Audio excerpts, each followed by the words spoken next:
small premium SUVs. There's the BMW X3, the Audi Q5, the Volvo XC60 and the Lexus NX. But Mercedes has always been absent from that list. Not anymore. Meet the GLC, Mercedes' smallest SUV. It has all the right styling features. There's a large, imposing front end, check. Decent ground clearance to mount high curbs in the city, check. Big wheels, check. And it looks expensive, check.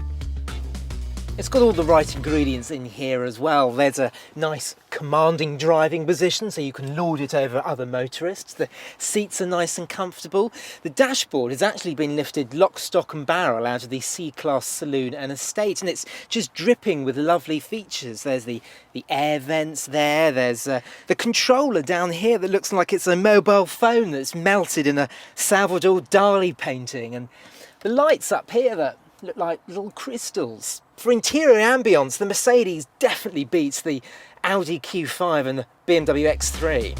GLC is packed with storage places too. There's a large central cubby that can hold wallets, and there's 2 cup holders. The glove box is large, and our car had the optional air freshener, which comes with different fragrances.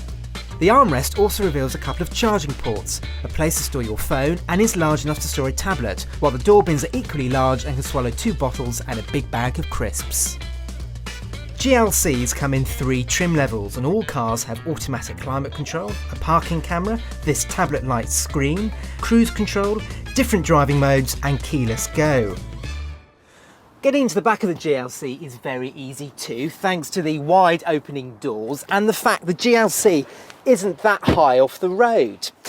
Back here there's plenty of space. I mean, I'm just under 5'11" and there's a decent amount of headroom, more than enough knee room, and even if I sit in the middle, there's good headroom too, even with this glass panoramic roof.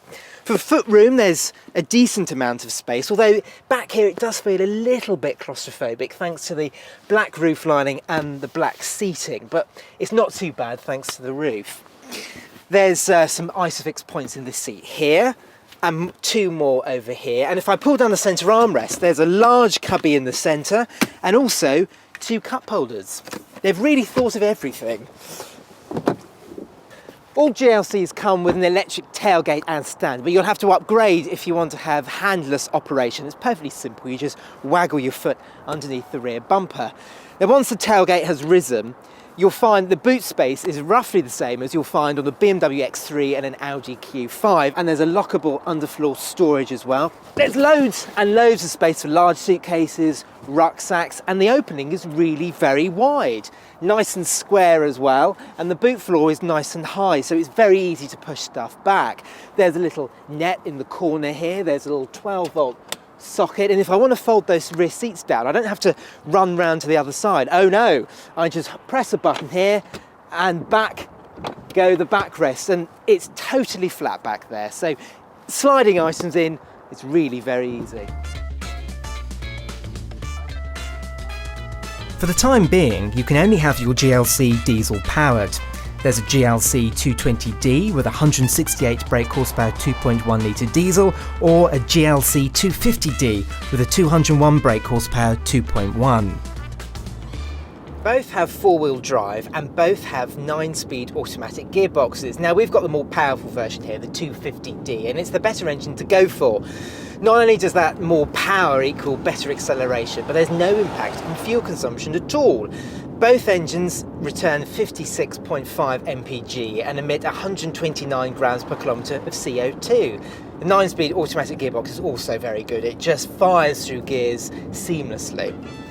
All cars come with 4MATIC 4-wheel drive, but for more strenuous off-roading, Mercedes also sells an off-road package for sport models that includes a 20mm increase in ride height, underfloor body protection and downhill control.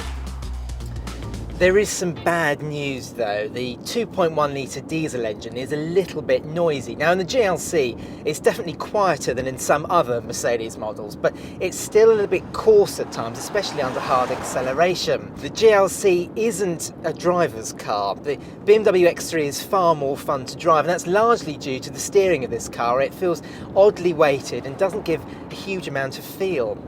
The GLC is also quite expensive, and that's before you hit the options list, because this car, with a few choice optional extras, and they're all extras you'd really want, the total price of this car is well over £47,000, and that's a lot of money.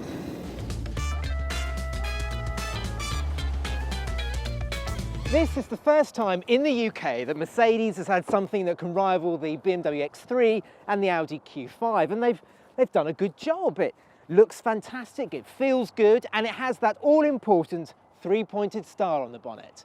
Now, if you're interested in this car, you need to check out its rivals, and you can do so by clicking the video at the top for our review of the Audi Q5, or the video at the bottom for our review of the BMW X3.